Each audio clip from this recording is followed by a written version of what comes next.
The Hamas militant group, together with Islamic Jihad, has handed another 10 Israeli hostages and 2 foreign nationals over to the International Red Cross as part of a truce deal with Israel.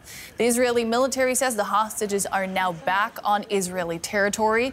In exchange, Israel has released 30 Palestinian prisoners who have arrived in the West Bank. This comes on the 5th day of a truce between Israel and Hamas. The group is considered by many countries to be a terrorist organization. Ben Fazulin is in Jerusalem and has more. Ben, what's the latest on the release of hostages and prisoners? Hi, Nicole. The latest we've also received is that Hamas and Islamic Jihad has handed over this latest group of hostages to the International Committee of the Red Cross, the neutral Swiss-based group. 2 Thai nationals who were workers here, foreign workers here in Israel, and then 10 Israeli women, among them a German dual national, according to the German Foreign Minister, Annalena Baerbock, and a teenager as well, Mia Limberg. Hamas released a video just a short time ago of Mia being released and escorted by masked militants along with her dog, who'd also been taken captive on October 7. We've also received information that the 30 Palestinian prisoners have now been transferred from both a prison in the West Bank and here in Jerusalem. 15 women and 15 minors. A lot of these prisoners who've been released over the past days have been jailed for attempted murder, stabbings, throwing of petrol bombs, throwing of stones at Israeli soldiers.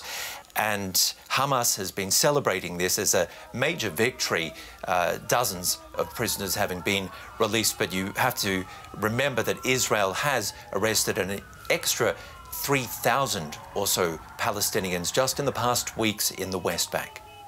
Ben, is there any fresh information on this truce possibly being extended even further?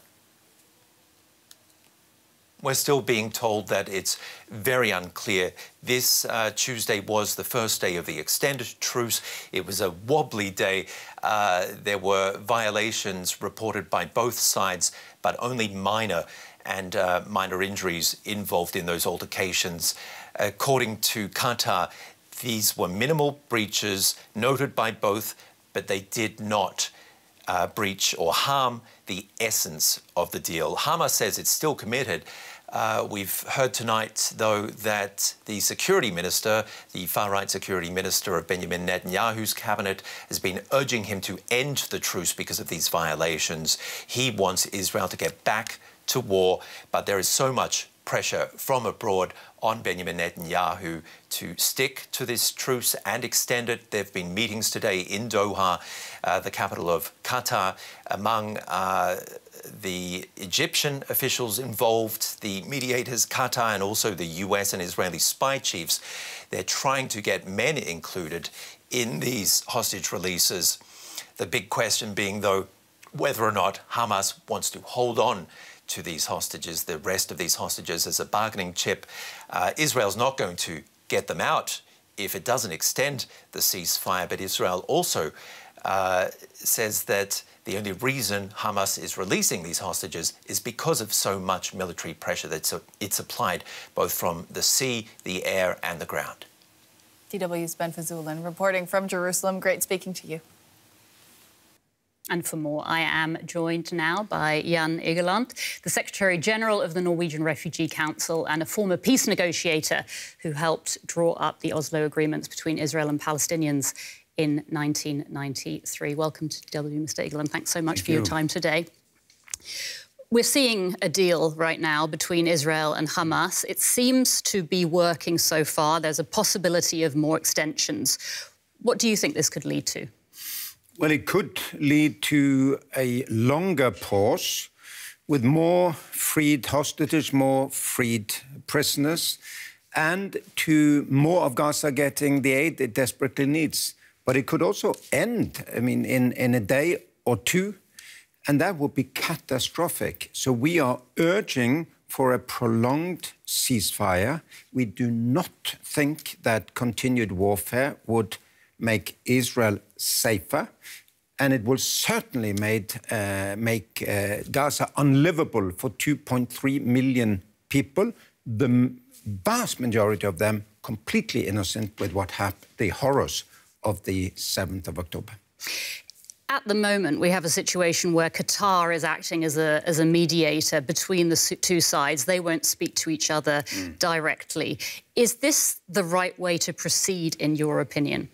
At this stage, definitely, yes. Qatar, also with help of Egypt and others, and the United States, are brokering these deals, and it just shows then that, yes, the two sides can make agreements. They have done so also in the past. Israel have always regarded Hamas as a terrorist organization. They have still brokered deals. What we hope is that the deals will expand to really do something about the siege of Gaza. Remember, Gaza is a very small place. I mean, it's half of the municipality of Oslo, where I live. 2.3 million people live there. There is no escape. They cannot go. It's not like they have Poland, like the Ukrainians, or any other place to go. So the siege has to be lifted, and there has to be an end to the bombardment, and there has to be a release of all of the remaining hostages, of course. Can I ask you what role you potentially see Europe playing in the situation, in any potential negotiations? Well, Europe would be an important player in reconstruction, in humanitarian agreements, etc. I do not necessarily see Europe in mediating an end to the occupation and the final status issues that were left unresolved with the Oslo Agreement, where we got mutual recognition and we get a start of a Palestinian administration and a few other things. It has to be the United States. They are the only ones who can really influence Israel, with Qatar, Egypt, Gulf countries that can influence the very split Palestinian side. You've made the urgency of the situation very clear. We've heard very strong rhetoric, though, haven't we, from both sides over the past weeks. Given this very complicated situation, heated atmosphere, I mean, is it even possible that this could lead to more formal negotiations, given the sensitivity of this? I think it has to lead to... I think the rest of the world will also demand that it has to lead to a more final settlement of this very long Israeli-Palestinian conflict. I don't think Hamas as an organization will be part of this. Palestinians will have to be part of this. I don't think the Israeli government, that is the most extreme government in the history of Israel, really, with the people there who are organizing settler violence and whatnot. It has to be the international community that has to push this, really. The United States, Qatar, Egypt, Gulf countries, they have to push this. You've mentioned the Israeli government, led by Benjamin Netanyahu, the Prime Minister. He has said that he is committed to resuming the war, to ending Hamas rule and crushing its military capabilities. What's your take on that very clear strategy? That it's not very clear. The strategy is not very clear. What does that mean? It means to kill Palestinians until the last fighter is killed, the last member of Hamas. There is a lot of... It's a movement doing social work, etc., as well as having the military wing, the Qassam Brigade, that they want to take those killers from the 7th of October. I very much understand. But they have killed thousands of children now with their own bombardment. The rest of the world doesn't really accept that war on terror would mean killing thousands of innocent children. I wanted to ask, I mean, is there any way that the people in Gaza can be protected if the truce ends and fighting intensifies across all parts of the territory? No, I fear it will be even worse, because more people are crammed together in a smaller area in the south. If they're now coming after Khan Yunis, which is the central refugee camps where many of my colleagues, my organization, which Refugee Council has 53 colleagues inside. They are Palestinians. They've also fled for their lives. They were told to go to the south. Now they've told, leave the south because we're coming to bombard you there as well. It's meaningless to continue the war as it has been. So we hope the United States and the United Kingdom and Germany, that are naturally friends and allies of Israel, can convince them to shield the civilian population, which means an end to this bombardment, which is indiscriminate. Mr. Egeland, you say that you are an optimist. Are you still hopeful, even in these days of crises? I'm generally an optimist that we will come out of all of the enormous crises we have. Short term, I am actually pretty pessimistic. Remember also what you're covering here now is actually something deeply problematic. One is selling people for commodities here. Here's 10 hostages, here's 150 prisoners, here's some trucks. We trade here. All of this should not be traded about. Hostages should be released, all of them. Those who are arbitrarily detained by Israel, teenagers for stone throwing that sit forever in jail without law and justice, should be released. Our aid trucks should not be negotiated access. We should have a right and obligation to provide humanitarian relief across Gaza. We need to resume to some sensible, humane methods here and not continue with this. Jan Egeland, Secretary-General of the Norwegian Refugee Council. Thank you so much for your time today. We appreciate it. I can now speak to Oliver McTurnan in London. He's a former hostage negotiator and the director of Forward Thinking, an organization addressing issues related to the Middle East peace process. Welcome to DW. Now, the current deal between Israel and Hamas, which is, of course, classified by multiple countries as a terrorist organization, seems to be working so far. Do you think this could pave the way for further negotiations? Well, I hope so. I think anyone who is concerned about the humanitarian situation, both for the hostages and their families and for the 2.3 million people in Gaza, we would wish to see this temporary ceasefire become permanent, because I think the only way to secure the safe release of the rest of the hostages is to have a permanent, not just a temporary ceasefire, but a permanent ceasefire. Because from the beginning, I felt Netanyahu's objectives, first of all, to eliminate Hamas and then to release hostages, I think they were incompatible.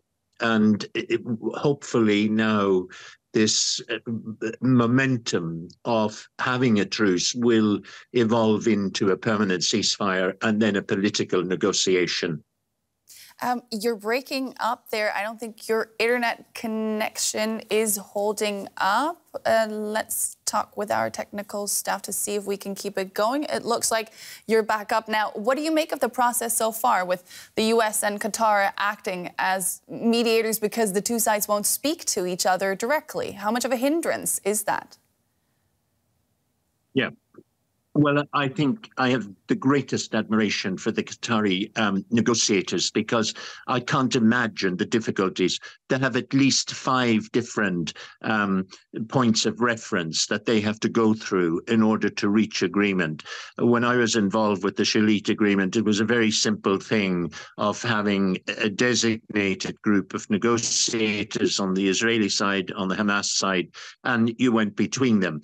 The other thing I think that complicates the negotiation process is this constant press conferences. In the 5 years that I did the Shalit deal, no one knew what was going on, or no one knew who was involved. And I think that makes it much easier. But as I say, I have the highest praise for the Qatari negotiators being able to deal with such a complex process. You have been in touch with Hamas officials since October 7th. What did they tell you about their goals in all of this? Well, by chance, I was in Doha 2 days after October 7th, and I think it was recognized that what happened to civilians, indiscriminate killing and the hostage taking of civilians, wasn't right. And the message I was given then was clearly that all the civilian hostages could be released without negotiation or without any preconditions, provided that there was a ceasefire that would enable the coordination and the whole process to take place.